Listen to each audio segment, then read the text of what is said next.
Welcome student. আজকে আমি আলোচনা করব চীন ভারত সম্পর্ক নিয়ে।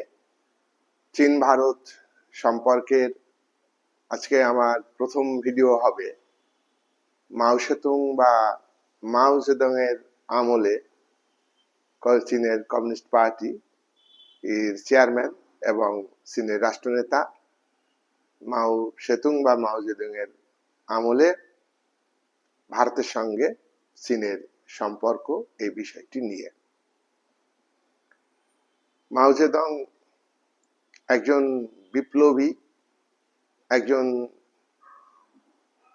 বিপ্লবী নেতা, তাত্ত্বিক এবং দীর্ঘদিন চীনের কমিউনিস্ট পার্টির চেয়ারম্যান।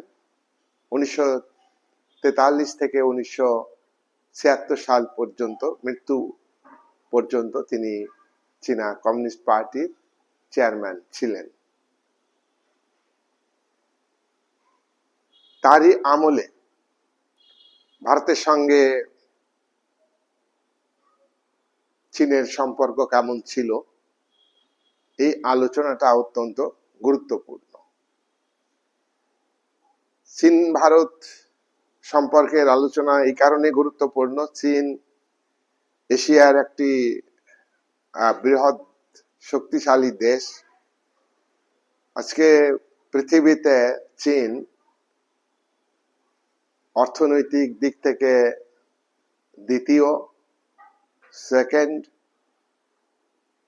সামরিক দিক থেকে চীন আজকে দ্বিতীয়, সামরিক দিক থেকে চীন তৃতীয়, অর্থনৈতিক দিক থেকে চীন দ্বিতীয়, ফার্স্ট মার্কিন যুক্তরাষ্ট্র ইউএসএ, দ্বিতীয় হলো গণপ্রজাতান্ত্রিক চীন। আর অর্থনৈতিক দিক থেকে, সামরিক দিক থেকে চীন হলো তৃতীয়। এক হচ্ছে ইউএসএ, 2 রাশিয়া, 3 চীন।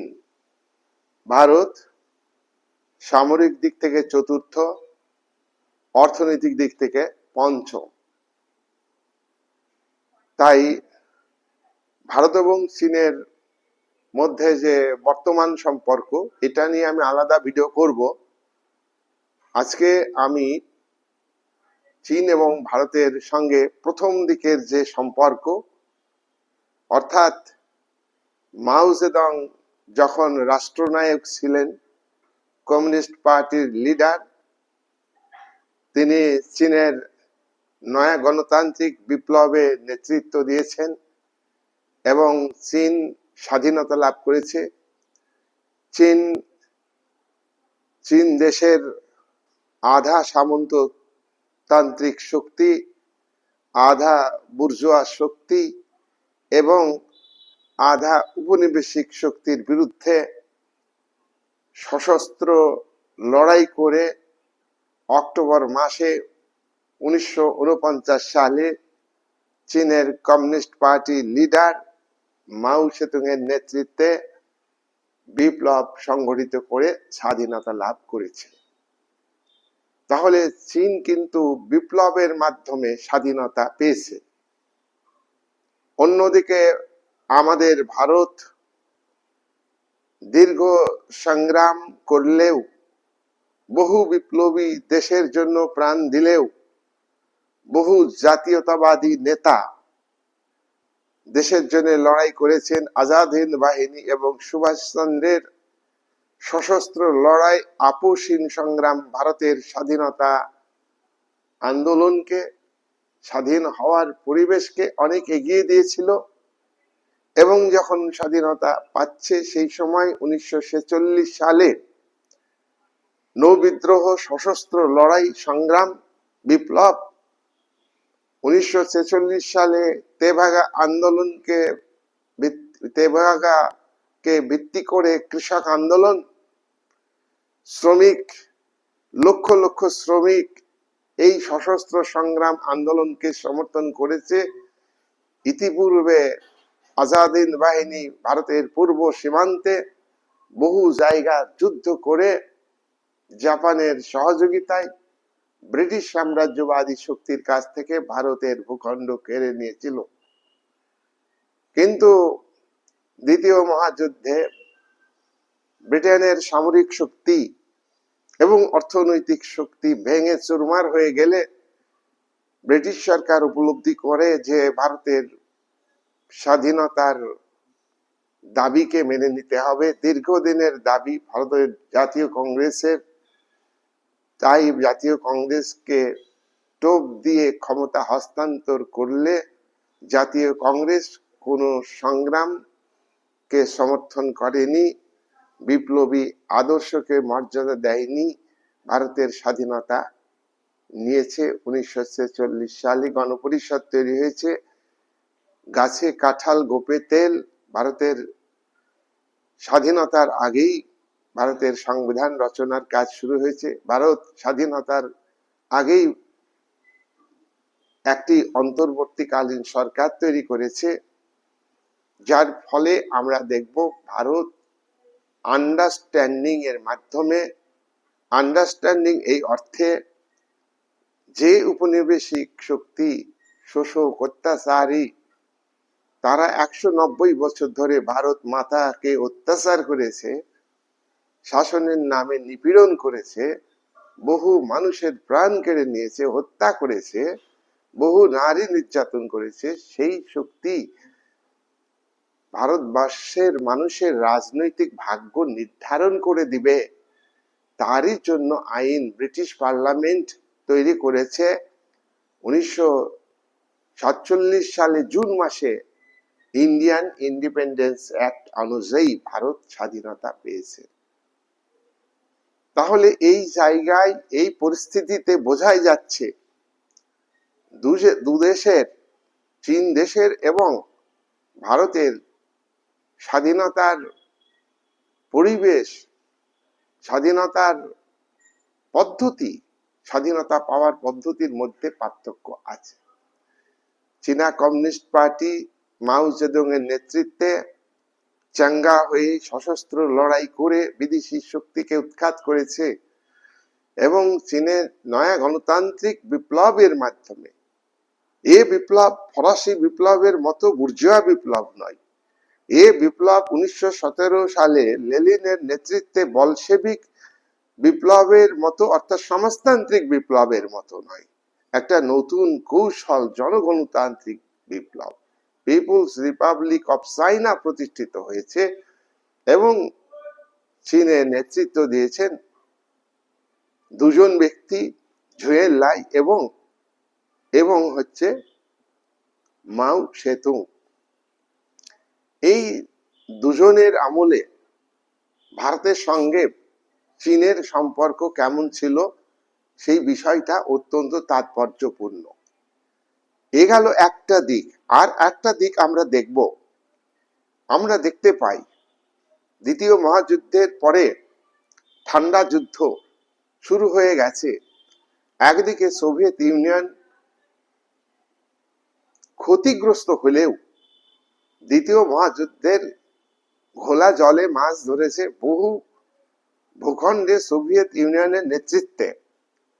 পোল্যান্ড, আলবানিয়া, বুলগেরিয়া, রোমানিয়া বিভিন্ন দেশে, পূর্ব ইউরোপের বিভিন্ন দেশে সমাজতন্ত্র কায়েম করেছে এবং দ্বিতীয় মহাযুদ্ধে জার্মানিকে ভেঙে দিয়ে একটি অংশ সোভিয়েত ইউনিয়ন পূর্ব অংশ দখল করে সেখানে সমাজতান্ত্রিক ব্যবস্থা কায়েম করেছে। সেই প্রেক্ষাপটে মার্কিন যুক্তরাষ্ট্র পশ্চিমের যুদ্ধে বিধ্বস্ত দেশগুলি অর্থনৈতিক দিক থেকে দুর্বল হয়ে পড়েছে, প্রাকৃতিক সম্পদ ড্যামেজ হয়েছে, সামরিক শক্তি দুর্বল হয়ে গিয়েছে। ইংল্যান্ড, ফ্রান্স, জার্মানির একটা অংশ আমেরিকা, ইংল্যান্ড, ফ্রান্স নিয়ন্ত্রণে রেখেছে পশ্চিম অংশ। সুতরাং তারা সামরিক জোট গঠন করেছে এবং মার্কিন যুক্তরাষ্ট্র সোভিয়েত সম্প্রসারণকে রোধ করবার জন্য সে পুঁজিবাদী পশ্চিমী দেশগুলির সঙ্গে সামরিক জোট তৈরি করেছে। ন্যাটো সামরিক জোট সিয়াটো সেন্টো সামরিক জোট সোভিয়েত ইউনিয়নকে কি করে প্রতিরোধ করা যায়, সমাজতন্ত্রকে কি করে প্রতিরোধ করা যায়, সেই চেষ্টা করেছে, উদ্যোগ নিয়েছে। সোভিয়েত ইউনিয়ন পরমাণু বোমা আবিষ্কার করলে তার আগেই ইউএসএ 1945 সালে পরমাণু বোমা আবিষ্কার করেছে, পাল্টা হিসেবে সোভিয়েত ইউনিয়ন পরমাণু বোমা আবিষ্কার করেছে। এক ধাপ এগিয়ে যাওয়ার জন্য মার্কিন যুক্তরাষ্ট্র হাইড্রোজেন বোমা আবিষ্কার করেছে, তার পাল্টা হিসেবে সোভিয়েত ইউনিয়নও হাইড্রোজেন বোমা আবিষ্কার করেছে। এরকম একটা পরিস্থিতি। বার্লিন অবরোধ হয়েছে, বার্লিনকে ভাগ করে নিয়েছে। একদিকে সোভিয়েত ইউনিয়ন পশ্চিম জার্মানির অংশে, বার্লিন ভাগ ভাগ বার্লিনে ঢুকতে দিবে না আমেরিকা, ইংল্যান্ড, ফ্রান্সকে। যুদ্ধের মহড়া চলছে, মুহুর্মুহু বিমান উঠছে পশ্চিম জার্মানির জনগণকে ঔষধ, জল, খাদ্য পৌঁছে দেওয়ার জন্য। অন্যদিকে বার্লিনকে অবরোধ করেছে এই তিন দেশের বিরুদ্ধে সোভিয়েত ইউনিয়ন। পূর্ব জার্মানিতে সমাজতন্ত্র কায়েম হয়েছে। তাহলে এই যে সমাজতন্ত্র কায়েম হয়েছে, ভারত একটা গণতান্ত্রিক রাষ্ট্র ব্যবস্থাকে গ্রহণ করেছে। সোভিয়েত ইউনিয়ন সমাজতান্ত্রিক রাষ্ট্র ব্যবস্থা, তারই নেতৃত্বে পূর্ব জার্মানিতে সমাজতান্ত্রিক ব্যবস্থা, তারই নেতৃত্বে বিভিন্ন পূর্ব ইউরোপের দেশে সমাজতান্ত্রিক ব্যবস্থা প্রতিষ্ঠিত হয়েছে। তাহলে সোভিয়েত ইউনিয়ন মার্কিন যুক্তরাষ্ট্রের মধ্যে না যুদ্ধ না শান্তি, এক চরম উত্তেজনাময় পরিস্থিতি। একে অপরকে অবিশ্বাস করে, একে অপরকে আক্রমণ করবে, এইরকম মানসিকতা। এটাকে বলা হচ্ছে ঠান্ডা যুদ্ধ। এই ঠান্ডা যুদ্ধের পরিপ্রেক্ষিতে ভারত এবং চীনের মধ্যে সম্পর্ক, এর আলোচনাটা অত্যন্ত গুরুত্বপূর্ণ। সোভিয়েত ইউনিয়ন সমাজতান্ত্রিক দেশ, চীনকে সমর্থন করবে, এটা খুব স্বাভাবিক। চীনে যখন গণবিপ্লব হলো, সেই তার পরেই উত্তর কোরিয়ার মাটিতে কমিউনিস্টদের সঙ্গে দক্ষিণ কোরিয়ার দক্ষিণপন্থী সরকারের, পুঁজিবাদী গণতান্ত্রিক রাষ্ট্রের সরকারের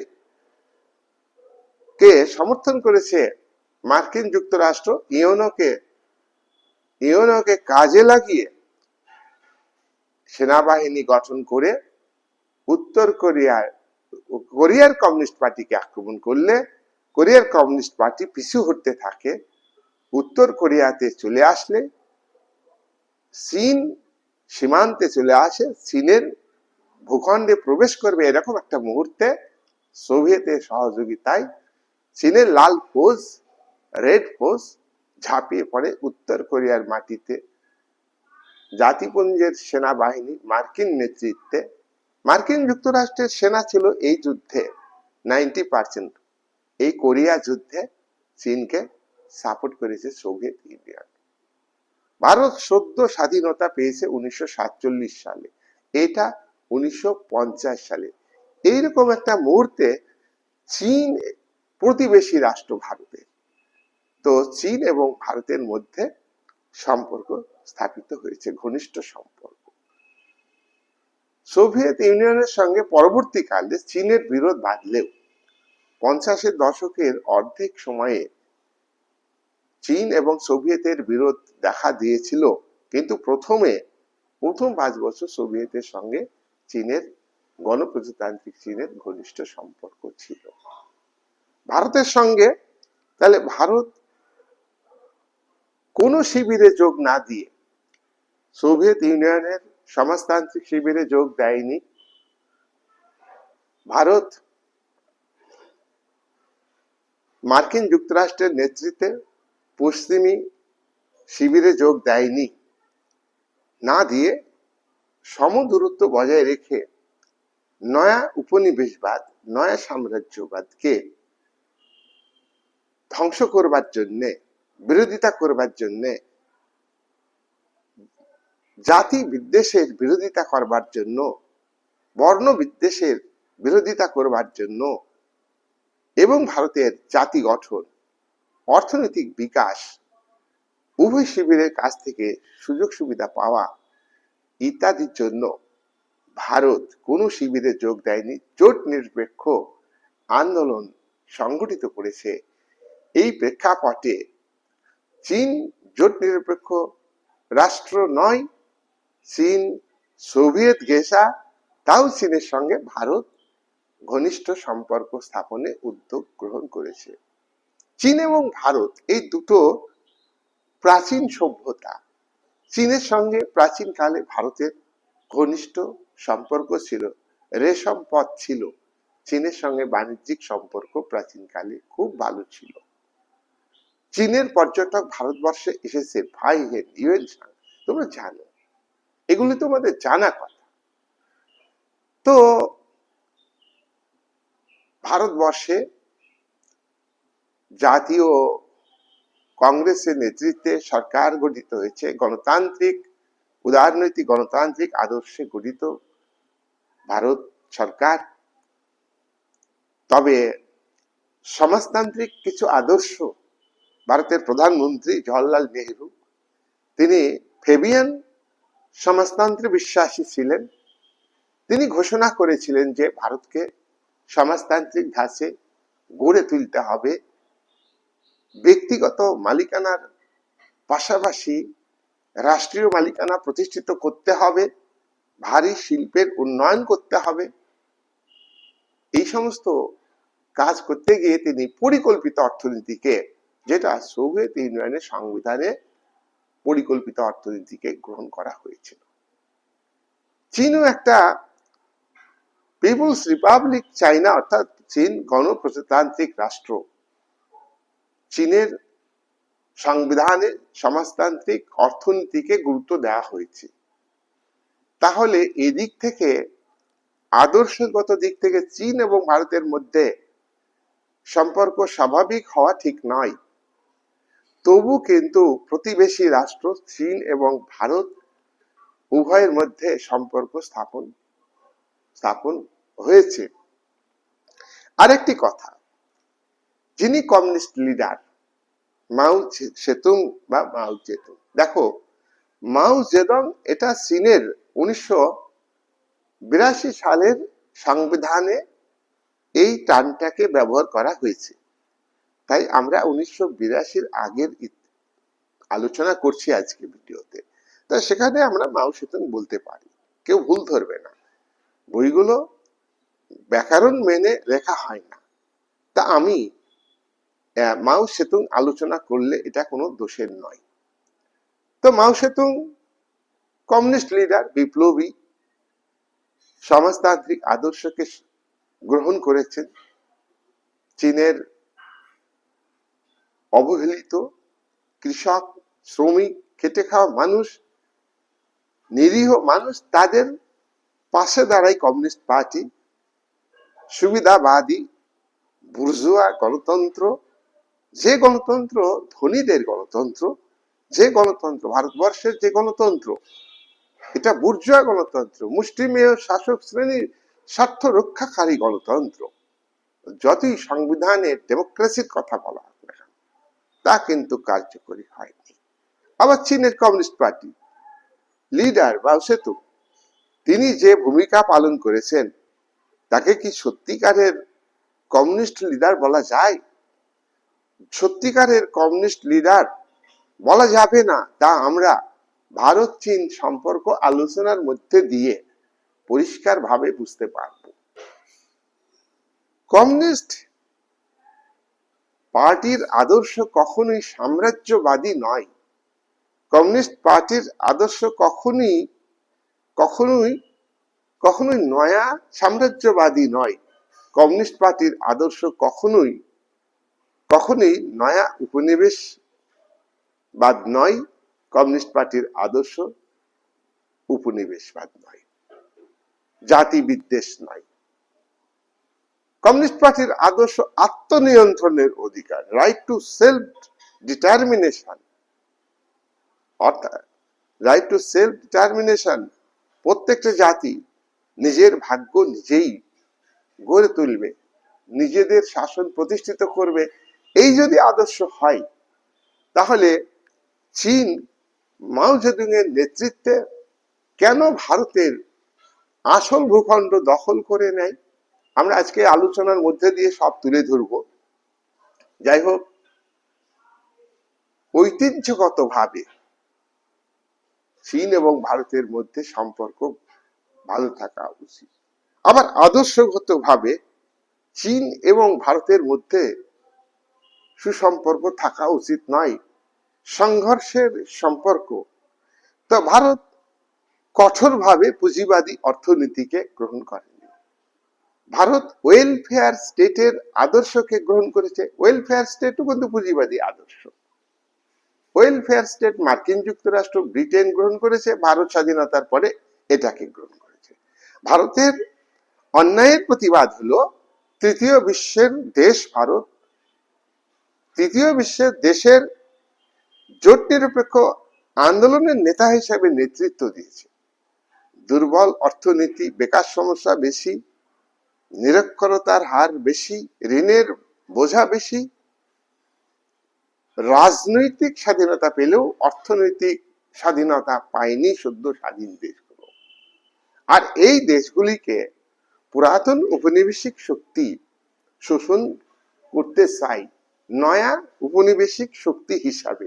এই দেশগুলিকে সাম্রাজ্যবাদী শক্তি সরাসরি দখল না নিয়েও সুকৌশলে নতুন ভাবে তারা সেনা মোতায়েন করতে চাই, নয়া সাম্রাজ্যবাদ কায়েম করতে চাই। যাই হোক, আমাদের চীন ভারত সম্পর্ক প্রথম খুব ভালো ছিল, তা আলোচনার মধ্যে দিয়ে আমরা দেখতে পাবো।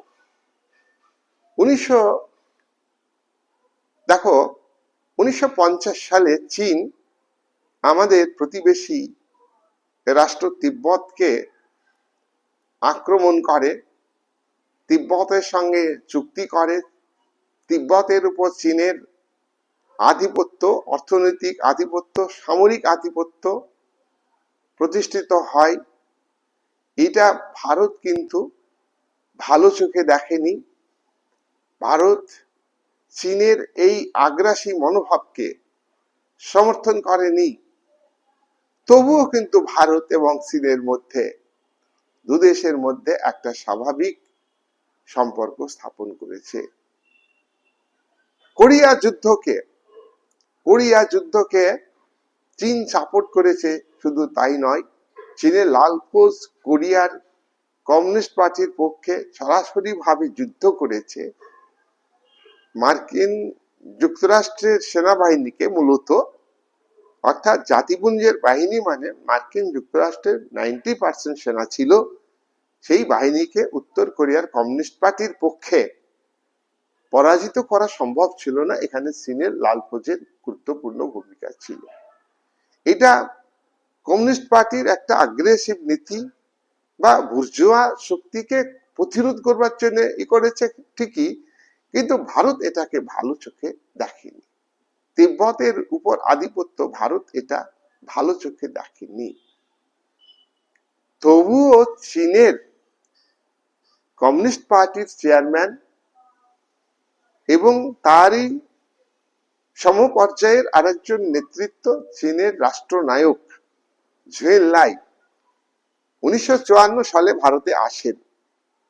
ভারতে এসে একটা চুক্তি করেন, কিন্তু 1954-তেও তিব্বতের উপরে যে আধিপত্য বিস্তার করেছে চীন, তিব্বতের দলাই লামার সঙ্গে চুক্তি করে আধিপত্য স্থাপন করেছে। কিন্তু তা সত্ত্বেও ভারত এবং চীনের মধ্যে, চীন যেহেতু ভারতের প্রতিবেশী রাষ্ট্র, বন্ধুত্বপূর্ণ সম্পর্ক স্থাপনের জন্য 1954 সালে ভারতে চীনের রাষ্ট্রনায়ক ঝুয়েন লাই আসেন এবং বন্ধুত্ব স্থাপনের জন্য 5টি চুক্তি করেছে। একে 5টা নীতি বলা যায়। এটা পঞ্চশীল নীতি। এতে কি বলা হলো? আমরা দুটি রাষ্ট্র, অর্থাৎ এই চুক্তিতে প্রত্যেকের ভূখণ্ডগত অখণ্ডতা বজায় রাখবে। চীন ভারতের ভূখণ্ড দখল করবে না, ভারতও চীনের কোনো ভূখণ্ড দখল করবে না। 2, ভারত সার্বভৌম রাষ্ট্র, স্বাধীন রাষ্ট্র, চীনও সার্বভৌম স্বাধীন রাষ্ট্র। এই দুই স্বাধীন রাষ্ট্র একে অপরের সার্বভৌমত্বকে অমর্যাদা করবে না, সার্বভৌমত্বকে সম্মান দিবে, সার্বভৌমত্বকে রক্ষা করবার জন্য সহযোগিতা করবে, সার্বভৌমত্বকে মেনে নেবে। 3, চীন এবং ভারত পরস্পরের বিরুদ্ধে আগ্রাসন নীতি গ্রহণ করবে না, আগ্রাসন থেকে দূরে থাকবে। আগ্রাসন মানে কি? দখল করে নিব একটা মানসিকতা, এটা চীনও দেখাবে না, ভারতও দেখাবে না। 4, আমরা দুটি রাষ্ট্র চীন এবং ভারত একে অপরের আভ্যন্তরীণ ব্যাপারে হস্তক্ষেপ করব না। ভারতের আভ্যন্তরীণ রাজনীতিতে অস্থিরতা দেখা দিতে পারে, উগ্রবাদ সৃষ্টি হতে পারে, এবং কাশ্মীরে তখন ব্যাপকভাবে সন্ত্রাসমূলক কাজ চলছে, কাশ্মীরে যুদ্ধ হয়েছে, পাকিস্তান ভারতের বিপক্ষে, কাশ্মীরের মূল ভূখণ্ডের একটি বিরাট অংশ পাকিস্তান দখল করে আছে, POK, পাক অকুপাইড কাশ্মীর। সুতরাং এইসব ব্যাপার নিয়ে, এবং চীনের বিভিন্ন জায়গাতে বিদ্রোহ হয়, সে ব্যাপারে ভারত কোনো হস্তক্ষেপ করতে যাবে না। চীনের অভ্যন্তরে কোনো ঘটনা ঘটলে ভারত হস্তক্ষেপ করবে না, আবার ভারতের অভ্যন্তরে কোনো ঘটনা যাই ঘটুক না কেন চীন হস্তক্ষেপ করবে না। 5, ভারত এবং চীন উভয়ে শান্তিপূর্ণ সহাবস্থানের নীতি গ্রহণ করবে। ভারতবর্ষের কনস্টিটিউশনের 4th অধ্যায়ে পার্ট 4-এ 51 ধারায় উল্লেখ আছে যে প্রতিবেশী রাষ্ট্র হোক আর বিভিন্ন রাষ্ট্রের সঙ্গেই হোক, ভারত যুদ্ধ নয়, কোনো সমস্যা দেখা দিলে পারস্পরিক আলাপ আলোচনার মধ্য দিয়ে মীমাংসা করবে, সেটা পিসফুল কো এক্সিস্টেন্স পলিসি। এটা হলো ভারতবর্ষের নীতি। এই পঞ্চশীল নীতিতে দুই দেশ এই বিষয়টিকে গুরুত্ব দিল যে আমরা একে অপরের বিরুদ্ধে যুদ্ধ ঘোষণা না করে আমরা শান্তিপূর্ণভাবে দুই ভাই পারস্পরিক অবস্থান করব পাশাপাশি। দেখো, চীন এবং ভারতের মধ্যে সম্পর্কের ফাটল ধরল 1954 সালের মাঝামাঝি সময়। এই ফাটলের বিভিন্ন কারণ আছে, আমরা ফাটলের কয়েকটা দিক আমি তুলে ধরবো। তিব্বতের কথা আমরা বলি, এটা কিন্তু আজকের আলোচনা আমাদের হচ্ছে ভারত স্বাধীনতার পর এবং চীন স্বাধীনতার পর। ভারত 1947 সালে স্বাধীন হয়েছে, চীন 1949 সালে অক্টোবর মাসে স্বাধীন হয়েছে, আর আমাদের আগস্ট মাসে হয়েছে 47। এই সময় থেকে 1976 সাল পর্যন্ত আমরা আজকে আলোচনা করব। আজকের ভিডিও মাও জেদং এর আমলের চীন এবং ভারতের মধ্যে সম্পর্ক।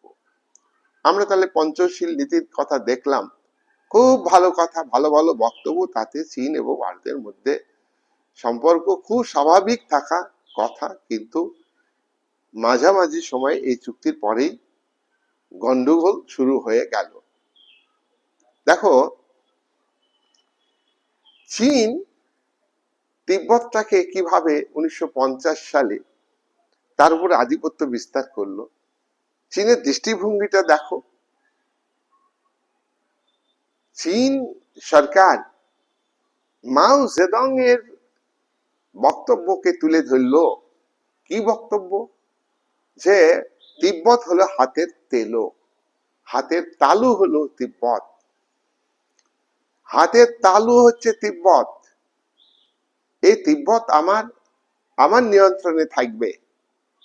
আর এই হাতের তালুর সঙ্গে কি যুক্ত আছে দেখো, 5টা আঙ্গুল যুক্ত আছে, 5টা আঙ্গুল যুক্ত আছে। এটা আমরা সবাই জানি। 5টা আঙ্গুল চীনের মতে 5টা আঙুল কি কি? নেফা, সিকিম, ভুটান, নেপাল, লাদাখ। নেফা একটা আঙুল, সিকিম আরেকটা আঙুল, ভুটান আরেকটা আঙুল, নেপাল আরেকটা আঙুল, লাদাখ আরেকটা আঙুল। দেখো এর মধ্যে নেপাল আমাদের ভূখণ্ড না, নেপাল একটা স্বাধীন রাষ্ট্র, ভুটান একটা স্বাধীন রাষ্ট্র, কিন্তু নেফা হচ্ছে ভারতের ভূখণ্ড, সিকিম একটা ভারতের ভূখণ্ড, লাদাখ ভারতের ভূখণ্ড। লাদাখ কাশ্মীরের একটা অংশ। তোমরা জানো যে 2020 সালে ভারতের পার্লামেন্টে বিল নিয়ে এসে আইন পাশ করে লাদাখকে কাশ্মীর থেকে কেটে একটা কেন্দ্রশাসিত অঞ্চলে পরিণত করা হয়েছে। 2020 আগে তোমার লাদাখ কাশ্মীরের অংশ ছিল, আর গোটা কাশ্মীর ভারতের একটা অঙ্গরাজ্য ছিল। 370 ধারাকে ইন্ডিয়ান পার্লামেন্ট তুলে দিল, বাতিল করে দিল। কাশ্মীরের বিশেষ সুযোগ সুবিধা থাকবে না, এমন কিছু সুযোগ সুবিধা আছে যেগুলো অন্য রাজ্য জানলে বা বুঝলে ভারত সরকারের বিরুদ্ধে বিক্ষোভ দেখাবে। মারাত্মক মারাত্মক সুযোগ। কাশ্মীর যখন ভারতের অবিচ্ছেদ্য অংশে পরিণত হচ্ছে 1947 সালে সেপ্টেম্বর অক্টোবর মাসে রাজা হরি সিং দিল্লিতে পালিয়ে আসলে, তখন রাজা হরি সিং আগে স্বাধীন ছিলেন কিন্তু আক্রান্ত হয়েছেন, তিনি পালিয়ে এসেছেন ভারত এর অন্তর্বর্তী সরকারের কাছ থেকে সাহায্য নেওয়ার জন্য। কিন্তু অন্তর্বর্তীকালীন সরকার ভারতের শর্ত দেয়, যদি কাশ্মীর ভারতের অবিচ্ছেদ্য অংশ হয় তাহলেই আমরা সমর্থন করব তোমাকে। রাজা হরি সিং সেই শর্তে সই করেছিল। ইন্ডিয়ান ইন্ডিপেন্ডেন্স অ্যাক্টে বলা ছিল যে রাজারা বা নবাবরা দেশীয় রাজ্যগুলি তাদের ইচ্ছার উপর নির্ভর করবে, পাকিস্তানে যোগ দিবে অথবা ভারতে যোগ দিবে অথবা স্বাধীন থাকতে পারবে। সেই স্বাধীন ছিল কাশ্মীর, কিন্তু আক্রান্ত হয়ে বিপদে ভারতে এসে, আর হরি সিং সুযোগের সৎ ব্যবহার করে 370 ধারা, সেই সময় 369 তৈরি হয়ে গেছে, 370-এর বেলায় হরি সিং এর এই দাবি স্বীকার করে দিয়েছিল ইন্ডিয়া গভর্নমেন্ট। ভারতের সংবিধান রচয়িতারা, ইন্ডিয়ান গণপরিষদ খসড়া কমিটি এটা মেনে নিয়েছিল।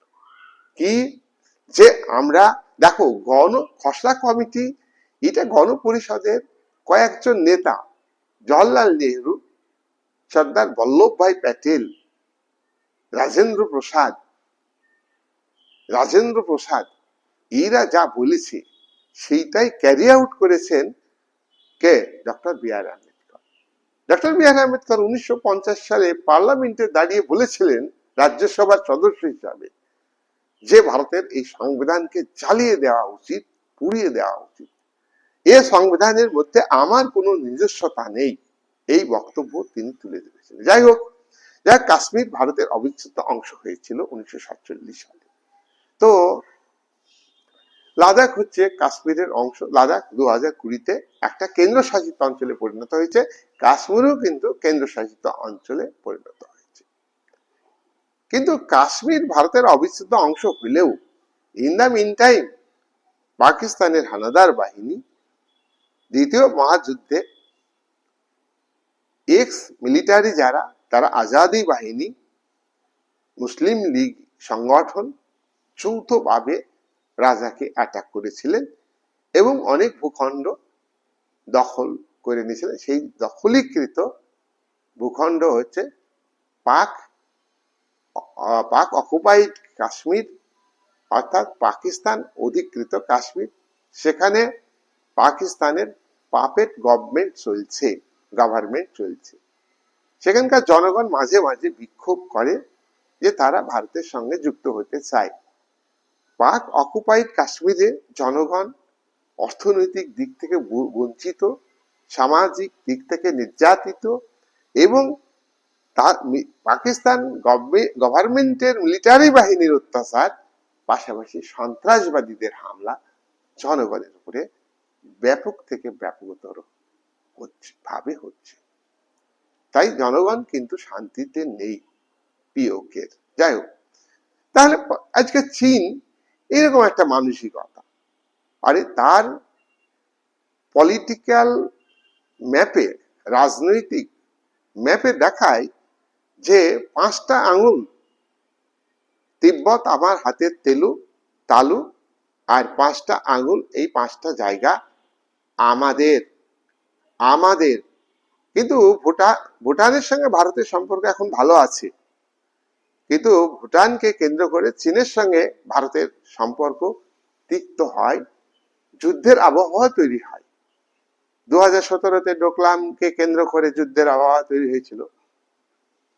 আর সিকিমকে চীন তার ম্যাপে দেখালো, আমরা মনে করি এখন দেখায়, এখন না, কিন্তু সিকিম হলো তখন একটা স্বাধীন রাষ্ট্র ছিল। কি বললাম? সিকিম স্বাধীন রাষ্ট্র ছিল। সিকিম 1974 সালে, কি বললাম, 1974 সালে একটি ভারতের নিয়ন্ত্রিত রাষ্ট্র হিসাবে গণ্য হয়। আর সিকিম 1975 সালে ভারতের অবিচ্ছেদ্য অংশে পরিণত হয়। সিকিম ভারতের একটি অঙ্গরাজ্য। কিন্তু এই সিকিমের উপর সেই চীন সেই সময়ে কিন্তু 50-এর দশকের মাঝামাঝি সময়ে 54 সালের থেকেই সে কিন্তু দেখায় এই 5টা জায়গা তাদের, তিব্বতকে হাতের তালু হিসাবে ধরে তার সঙ্গে যুক্ত 5টা আঙুল, 5টা জায়গা, নেপা, সিকিম, ভুটান, নেপাল, লাদাখ, তার দাবি। তাই আমরা দেখব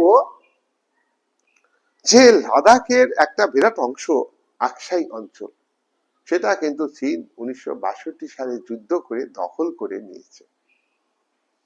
যাই হোক, তাহলে আমরা দেখছি চীন আর ভারতের মধ্যে সম্পর্কের ফাটল ধরল। ভারত এবং চীনের মধ্যে সীমান্ত বিরোধ মীমাংসা করবার জন্য একটা ম্যাকমোহন লাইন তৈরি করা হয়েছিল। এই ম্যাকমোহন লাইন, এটা চীন এবং ভারতের সীমান্ত নির্ধারণকারী লাইন। এই লাইনকে কিন্তু চীন মেনে নিতে পারেনি। যাই হোক, 54-র মাঝামাঝি সময়ে ভারত এবং চীনের মধ্যে সম্পর্কের ফাটল এটা অন্যদিকে মোড় নিতে লাগলো। 1954 সালে জুন মাসে ইন্ডিয়ার ভূখণ্ড লাদাখের বারাহাটিতে ইন্ডিয়ার সেনা মোতায়েন করা হলো। তা লাদাখের উপরে টার্গেট আছে। এবার লাদাখের বারাহাটি জায়গাতে ইন্ডিয়া গভর্নমেন্ট সেনা মোতায়েন করলো।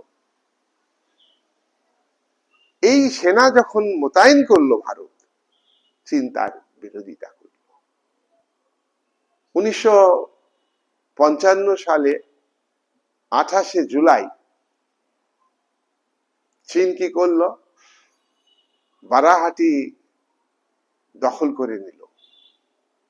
বারাহাটি দখল করে নিল 1950 সালে 15ই সেপ্টেম্বর। দারাজন একটা জায়গা লাদাখে, দারাজন থেকে 10 মাইল ইন্ডিয়ার ভূখণ্ডে চীনার লালফৌজ, চীনার ড্রাগন বাহিনী প্রবেশ করে এবং দখল করে নেয়। 1956 সালে 26শে জুন চীন বারাহাটির উপর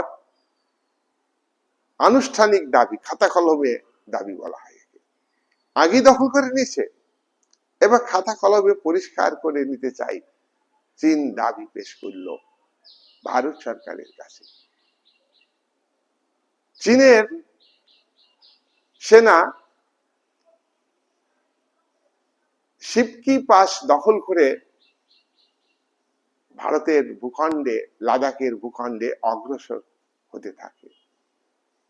ভারতের সেনারা বাধা দেয়। 1956 সালে ঝুয়েনলাই আবারও ইন্ডিয়াতে আসেন এবং পূর্ব সীমান্ত ম্যাকলাইন সীমানা উভয় দেশ মেনে নিল। এবং চীন তিব্বতের ব্যাপারে ভারতের সঙ্গে আলোচনা করতে রাজি হল। কিন্তু দুঃখের বিষয়, সম্পর্কের উন্নতি হলো না। 1958 সালে তিব্বতের জনগণ বিদ্রোহ করলো চীনের বিরুদ্ধে। চীন আগ্রাসী। মার্ক্সবাদ কি এই আগ্রাসনকে সমর্থন করে? মার্ক্সবাদ যুদ্ধ চাই কি? প্রতিরোধ করতে চাই অন্যায়ের বিরুদ্ধে। শোষণমুক্ত সমাজ, ভালো সমাজ,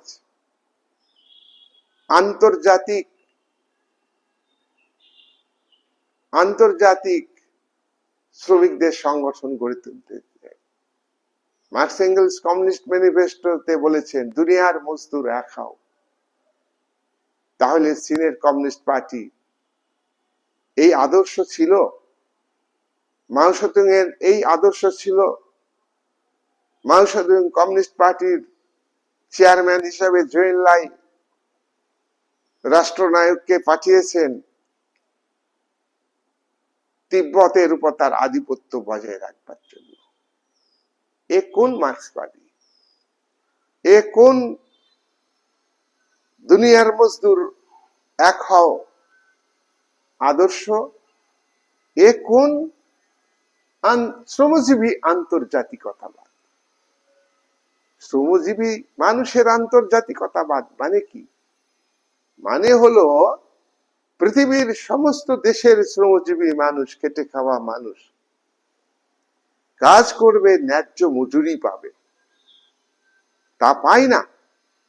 তারা শোষিত, বঞ্চিত, লাঞ্ছিত। তারা তাদের দ্বারা পরিচালিত সমাজতান্ত্রিক সমাজ ব্যবস্থা কায়েম করতে চায়।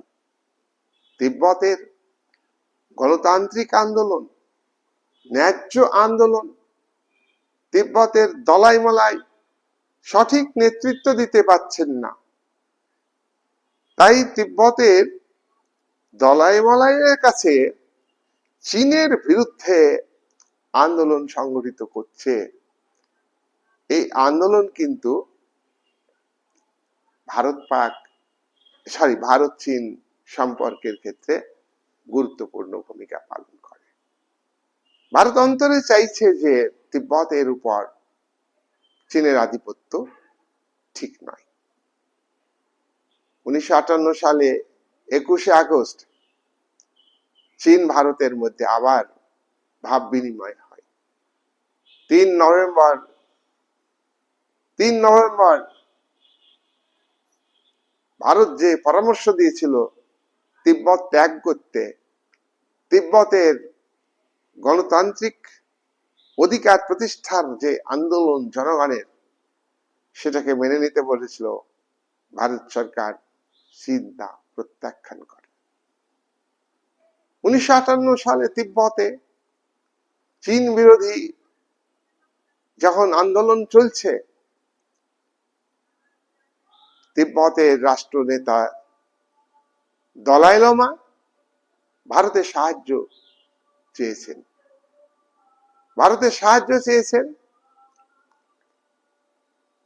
তিব্বতকে চীনের আধিপত্য মুক্ত করবার জন্য, অর্থনৈতিক এবং সামরিক আধিপত্য মুক্ত করবার জন্য ভারত সাহায্য করতে পারেনি। কিন্তু এইটুকু সাহায্য করেছে যে তিব্বতের দলাই লামাকে ভারত আশ্রয় দিয়েছে, রাজনৈতিক আশ্রয় দিয়েছে, এতে কিন্তু চীন এবং ভারতের মধ্যে বিরোধ তীব্র হয়ে যায়।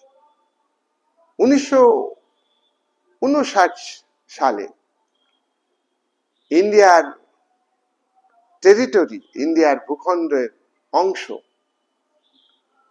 চীন তার ম্যাপে দেখায়, ইন্ডিয়ার ভূখণ্ড ম্যাপে দেখায় তিব্বত দখল নিয়েছে, কিন্তু শান্ত হয়নি, ক্ষান্ত হয়নি, থেমে থাকেনি। তার ম্যাপে দেখাচ্ছে ইন্ডিয়ার ভূখণ্ড চীনের ভূখণ্ড হিসাবে রাস্তা তৈরি করছে, রাস্তাঘাট তৈরি করছে, বিমান ঘাঁটি তৈরি করছে। এইটা ভারত সরকার, ভারতের প্রধানমন্ত্রী জওহরলাল নেহরু অভিযোগ করেন,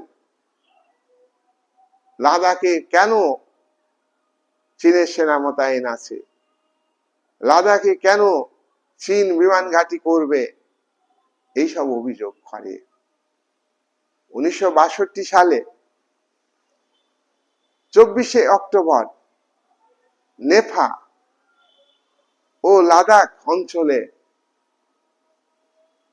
চীন এবং ভারতের মধ্যে সংঘর্ষ হয়। 21শে নভেম্বর চীন যুদ্ধ ঘোষণা করে একতরফা ভাবে, নিজেই যুদ্ধ ঘোষণা করে নিজেই যুদ্ধ বিরতি ঘোষণা করে। তবে এই যুদ্ধ বিরতির ক্ষেত্রে 1962 সালে চীন ভারতের বিরোধী, ভারতের CPI, communist party of India, এটা একটা দলই ছিল। 1962 চীন ভারত যুদ্ধের সময় সিপিআই এর একটা অংশ, যে অংশটা পরবর্তীকালে 1964 সালে CPIM, communist party of India, Marxist, তারা কিন্তু চীন ভারত যুদ্ধে চীনকে সাপোর্ট করেছিল। আর কমিউনিস্ট পার্টির CPI, communist party of India একটা বড় অংশ, তারা কিন্তু বলে যে না, চীন আক্রমণ করেছে, এটা ঘটনা, চীন আগে আক্রমণ করেছে, ওই যে অন্ধ আনুগত্য মাও সেতুং এর উপর চীনের নেতা, আমাদের নেতা, ভারতের কমিউনিস্ট পার্টি গুলো মাওবাদী সংগঠন, ভালো নয় খারাপ কি তার আদর্শ না বুঝে, হ্যাঁ,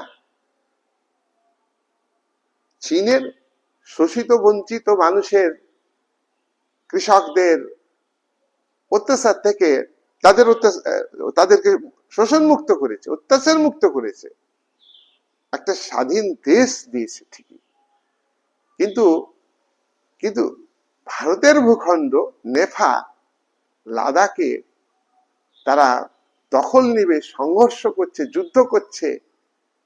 আর এই যুদ্ধকে ভারতের পার্টি মানে কি, ভারত সরকারের সমালোচনা করতে হবে। ভারত মা, ভূখণ্ড, এই ভূখণ্ড আর রক্ষাকারী যারা, তারা ভুল ত্রুটি করতে পারে, তাদের বিরুদ্ধে কিন্তু ভারত মায়ের বিরুদ্ধে কথা বলার অধিকার কোন কমিউনিস্ট পার্টির, কোন অকমিউনিস্ট পার্টির অধিকার নেই। সুতরাং সিপিআইএম দল এইখানে একটা মারাত্মক ভুল করেছে। ইতিহাস কখনো মুছে যায় না। ভারতের কমিউনিস্ট পার্টি এক্ষেত্রে প্রশংসার দাবি রাখে। আফ্রিকার বহু দেশ, এশিয়ার বহু দেশ এই যুদ্ধ বিরতিতে উদ্যোগ গ্রহণ করেছিল। চীন এবং ভারতের মধ্যে 62 যুদ্ধে কোন কোন দেশ উদ্যোগ নিয়েছিল?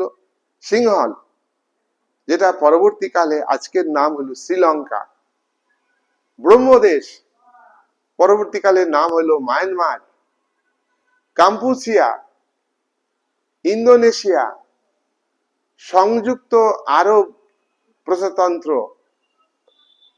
এরা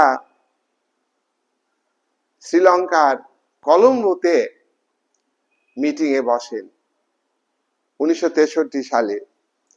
19 জানুয়ারি। বিভিন্ন দেশের রাষ্ট্রনেতারা কতগুলি প্রস্তাব দিয়েছিলেন কলম্বোতে চীন এবং ভারতের মধ্যে যাতে স্বাভাবিক সম্পর্ক তৈরি হয়। একে কলম্বো প্রস্তাব বলা হয়। ইন্ডিয়া কিন্তু এই সব দেশের প্রতিনিধিদের, রাষ্ট্রনেতাদের কলম্বোর উল্লেখিত প্রস্তাবগুলি মেনে নিয়েছে, চীন কিন্তু মেনে নেয়নি। চীন এই সময়ে 1963 সালে পাকিস্তানের সঙ্গে চুক্তি করে, চায়না পাক চুক্তি হয়, চীনো পাক চুক্তি হয়। এই চুক্তি অনুযায়ী 1963 সালে পাকিস্তানের সঙ্গে চীনের চুক্তি অনুযায়ী পাকিস্তান অকুপাইড কাশ্মীর পিওকে এর একটি অংশ পাকিস্তান সরকার চীনকে উপহার দেয় চুক্তি অনুযায়ী।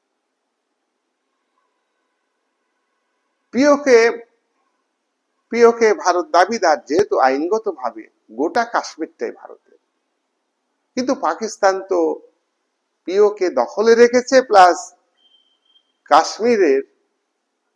কাশ্মীরের মূল ভূখণ্ড, যেটা আজকে ভারতের কেন্দ্রশাসিত অঞ্চল, 2020 আগে ভারতের অঙ্গরাজ্য ছিল, লাদাখ তাদের ভূখণ্ড বলে দাবি করে।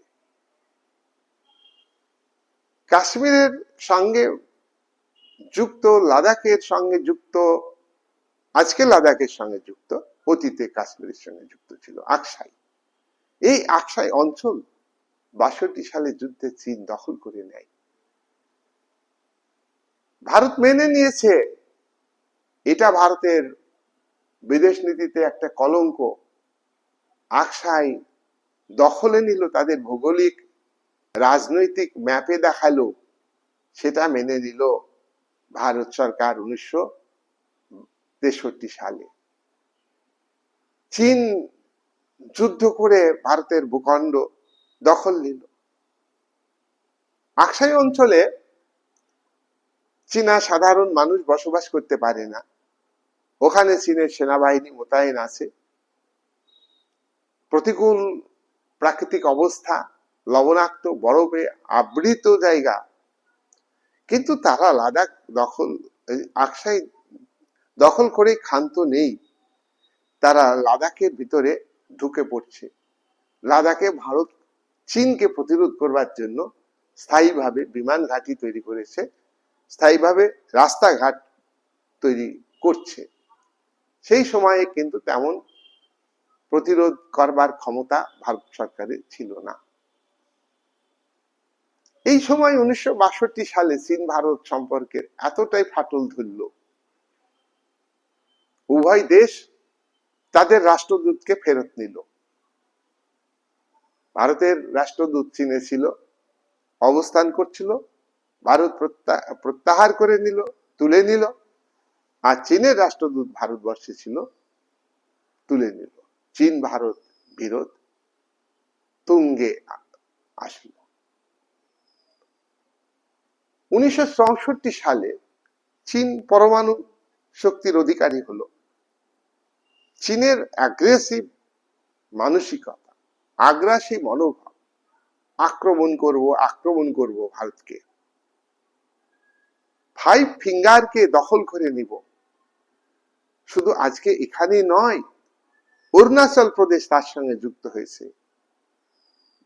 পূর্ব ভারতে 7 সিস্টার, আসাম, মণিপুর, মেঘালয়, ত্রিপুরা, এই সমস্ত 7টা রাজ্যকে বাংলাদেশের মাধ্যমে দখলে উদ্যোগ নিয়েছে। অরুণাচল প্রদেশে বারবার চীনা ড্রাগন বাহিনী হামলা চালাচ্ছে। ভারত সরকারকে স্থায়ীভাবে অরুণাচল প্রদেশে সেনা ঘাঁটি স্থাপন করতে হয়েছে। 9টি সুড়ঙ্গ রাস্তা তৈরি করে চীনের বাহিনীকে প্রতিরোধ করবার পদক্ষেপ ভারত সরকারকে নিতে হয়েছে। তাহলে আমরা দেখছি মাও সেতুংয়ের চীন, মাও সেতুংয়ের চীন 1962 সালে যুদ্ধ করে আমাদের ভূখণ্ড দখল করে নিয়েছে। 1964 সালে পরমাণু বোমা আবিষ্কার করেছে। পাকিস্তানের সঙ্গে 1963 সালে চুক্তি করেছে, পাকিস্তান থেকে উপহার পেয়েছে পিওকে একটা অংশ। পাকিস্তান কি তার পৈতৃক সম্পত্তি দিয়েছে? কি দিয়েছে? কি ভারতের সম্পত্তি দিয়ে দিয়েছে। 1965 সালে কচ্ছের রণ অঞ্চল, গুজরাটের এই অঞ্চলটা পাকিস্তানের সেনারা আক্রমণ করে দখল করে নেয়, অনেকাংশে দখল করে নিয়েছিল। ভারতের সেনারা তা প্রতিরোধ করে এবং দখল করা ভূখণ্ডকে উদ্ধার করবার চেষ্টা করে। ইউনোর চেষ্টায়, ইউনোর নেতৃত্বে একটা সালিসি কমিশন তৈরি হয় নিয়ন্ত্রণ রেখা ঠিক করার জন্য। পাকিস্তান যেটুকু দখল দিয়েছিল সেটুকু দখল ছেড়ে দিয়ে পূর্ব সীমানায় পাকিস্তানের বাহিনী চলে যায়। তাহলে দেখো, ভারত এবং চীনের সম্পর্ক আলোচনার ক্ষেত্রে আমরা এটা বলতে পারি, ভারত শুধু মার খেয়েছে, অশোকের দেশ না, শান্তির দেশ না। ভারতের সংবিধানে ওই যে সংবিধান মেনে চলতে হবে, সংবিধান মেনে চলতে হবে, সব রাজনৈতিক বিশ্লেষকরা বলে সংবিধানকে যুগোপযোগী করতে হবে না। আমেরিকা 1787 থেকে 1789 সেই সংবিধান অনুযায়ী কি আমেরিকা আজকে বিশ্বের দাদাগিরি করছে? আমরা দাদাগিরি করব না, কিন্তু সঠিক জবাব পাল্টা প্রতিরোধ করতে পারবো, সেটা কিন্তু ভারত মাও সেতুংয়ের আমলে ভারত চীনের সম্পর্কের ক্ষেত্রে আমরা দেখছি অন্যরকম। 1965 সালের যুদ্ধে, এই যুদ্ধের জন্য দায়ী কে? পাকিস্তান দায়ী। ওই যে একই কথা, 1947 সালে রাজা হরি সিং এর কাশ্মীর রাজ্য ও আমাদের রাজ্য, মুসলিম অধ্যুষিত অঞ্চল আমাদের রাজ্য, কাশ্মীরের উপর ইন্ডিয়া গভর্নমেন্ট মানবাধিকার লঙ্ঘন করছে, সম্প্রদায় ভিত্তিতে অত্যাচার করছে, শৈলী শাসন প্রতিষ্ঠিত করেছে। এইসব বক্তব্য 370 ধারা যখন তুলে দিল ইন্ডিয়া পার্লামেন্ট, পাকিস্তানের প্রধানমন্ত্রী ইমরান খান তুলে ধরেছিলেন যে 370 ধারা কেন তুলে দেওয়া হবে, এটা মনে হচ্ছে যে কাশ্মীর তার রাজ্য। পাকিস্তানের প্রধানমন্ত্রীর মনে রাখা উচিত যে কাশ্মীরটা কিন্তু পাকিস্তানের অঙ্গরাজ্য না, নিজের ঘর সামাল দিতে পারছে না। বালুচ প্রদেশে বিএলএ, বালুচ লিবারাল আর্মি আজকে 20 বছর ধরে তারা স্বাধীনতার দাবি করছে, পাকিস্তানের সঙ্গে তারা থাকতে চাইছে না। ইউএনওতে অ্যাপ্লিকেশন করেছে যে আমাদের স্বাধীন সার্বভৌম রাষ্ট্র দেয়া হোক, ভারতের সমর্থন আছে। যাই হোক, পাকিস্তান এইভাবে আক্রমণ করে, সেই আক্রমণকে চীন সমর্থন করেছে। 1971 সালে পূর্ব পাকিস্তানের জনগণ শোষিত, বঞ্চিত, তাদের ভাষাকে মর্যাদা দেয়নি। ভাষা আন্দোলন 1952 সাল থেকে গড়ে উঠেছিল। সব থেকে বড় কথা, মানুষের রুজি রোজগারের প্রশ্ন, পেটে দুটো দানা পিনা পাওয়ার প্রশ্ন, সেটা কিন্তু পূর্ব পাকিস্তানের মানুষের ছিল না। রাস্তাঘাট ছিল না, ব্যাংক ছিল না, স্কুল কলেজ ছিল না, তারা লেখাপড়া শিখতে চেয়েছিল। আর পাকিস্তানের রাষ্ট্রনায়ক ইয়াহিয়া একা রাতের অন্ধকারে লক্ষ লক্ষ সেনা মোতায়েন করে পাকিস্তানের জনগণকে হত্যা করেছে, নারীদের ধর্ষণ করেছে পাকিস্তানের রাজাকার বাহিনী। সেই হিউম্যান গ্রাউন্ডে এবং দ্বিজাতির তত্ত্ব অনুযায়ী ভারত পাকিস্তান যে ভাগ হয়েছিল 1947 সালে, সেটা যে মিথ্যা, ধর্মের ভিত্তিতে দেশ ভাগ হয়ে মানুষের সমস্যার সমাধান হয় না, তার বড় প্রমাণ হইল পাকিস্তান ধর্মের ভিত্তিতে 1947 সালে 14ই আগস্ট গড়ে উঠেছিল। তারই একটা বিরাট ভূখণ্ডের জনগণ খেতে পাচ্ছে না, আন্দোলন সংগঠিত করছে, স্বায়ত্ত শাসনের দাবি করছে। স্বায়ত্ত শাসন দাবি করতেই পারে, এটা স্বাধীনতা নয়, আত্মনিয়ন্ত্রণ অধিকার নয়, কিন্তু সেই ডেমোক্রেটিক রাইট প্রতিষ্ঠার জন্য যে মুভমেন্ট, তাকে উপরে নির্যাতন করেছে পাকিস্তান গভর্নমেন্টের, পাকিস্তান মিলিটারি। এইখানে ভারতবর্ষের সরকার পাকিস্তানকে সমর্থন করেনি, পূর্ব পাকিস্তানের জনগণকে সমর্থন করেছে। জনগণ উপায় না দেখে ভারতের ভূখণ্ডে ঢুকে পড়েছে প্রাণ নিয়ে। কি করবে? হিউম্যান গ্রাউন্ডে মানব অধিকার রক্ষার জন্য ভারত সেনা দিয়েছে। তার আগেও কিন্তু মনে রাখতে হবে যে পাকিস্তানের সেনারাই ভারতকে আক্রমণ করে, আর বাংলাদেশ রাষ্ট্র গড়ে উঠল। এক্ষেত্রে চীনের ভূমিকা কি? এক্ষেত্রে চীনের ভূমিকা হচ্ছে পাকিস্তানকে সমর্থন করেছে। চীন ভারতের পায়ে পা দিয়ে চলে সবসময়। চীন পাকিস্তানকে সমর্থন 71 যুদ্ধে। ও দেশের নেতাকে, কমিউনিস্ট লিডারকে মাও সেতুং। দেখো, আমরা ব্যক্তিগতভাবে মার্ক্সবাদের আদর্শকে শ্রদ্ধা করতে পারি, কিন্তু কখনোই মাও সেতুংকে নয়। ও রাশিয়ার স্টালিনের অনেক ভুল ছিল। রাশিয়ার স্টালিন পরবর্তী যারা নেতা, নিকিতা ক্রুশচেভ, রাশিয়ার রাষ্ট্রনেতা কোসিগিন, রাশিয়ার কমিউনিস্ট লিডার ব্রেজনেভ, রাশিয়ার কমিউনিস্ট লিডার সর্বশেষ লিডার সোভিয়েত রাশিয়ার মিখাইল গর্বাচভ, এদের মতো কমিউনিস্টদের সমর্থন করা যায় না। তাই আজকে মাও সেতুং এর ভূমিকা দেখো। ভারত পাকিস্তান যুদ্ধে বাংলাদেশ স্বাধীনতার প্রশ্নে পাকিস্তানকে চীন সমর্থন করেছে। শেখ মুজিবুর রহমানকে যখন বাংলাদেশের স্বাধীন বাংলাদেশ রাষ্ট্রের হত্যা লীলা চালায় তার পরিবারের উপর, তার গৃহে, এই হত্যার ক্ষেত্রে চীন পাকিস্তানকে সমর্থন করেছে, ভারত এটাকে সমর্থন করেনি। ভারত বাংলাদেশের সঙ্গে বিরোধ থাকতে পারে, কিন্তু ভারত অনেক ক্ষেত্রে বাংলাদেশের সঙ্গে দায়িত্বশীল সম্পর্ক, রেসপন্সিবল রিলেশন গড়ে তুলেছে। বাংলাদেশের জনমতকে সন্ত্রাসবাদী গোষ্ঠী, ধর্মীয় মৌলবাদী গোষ্ঠী বিপক্ষে পরিচালিত করলেও বাংলাদেশের জাতীয়তাবাদী মানুষ, দেশপ্রেমিক মানুষ, তারা কিন্তু আজকের দিনে দাঁড়িয়েও পাকিস্তান এবং চীনকে সমর্থন করতে পারে না। তাহলে চীন এবং ভারতের মধ্যে 1949 সালের পিপলস রিপাবলিক অফ চায়না,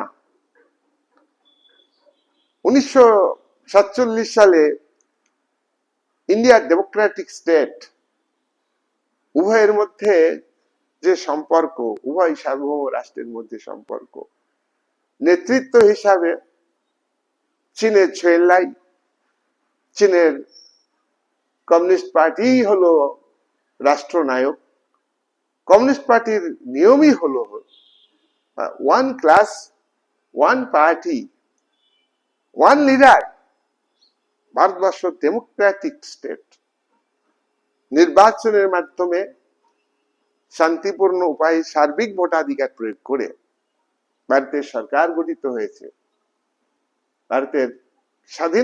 ভারতের প্রধানমন্ত্রী নেহেরুর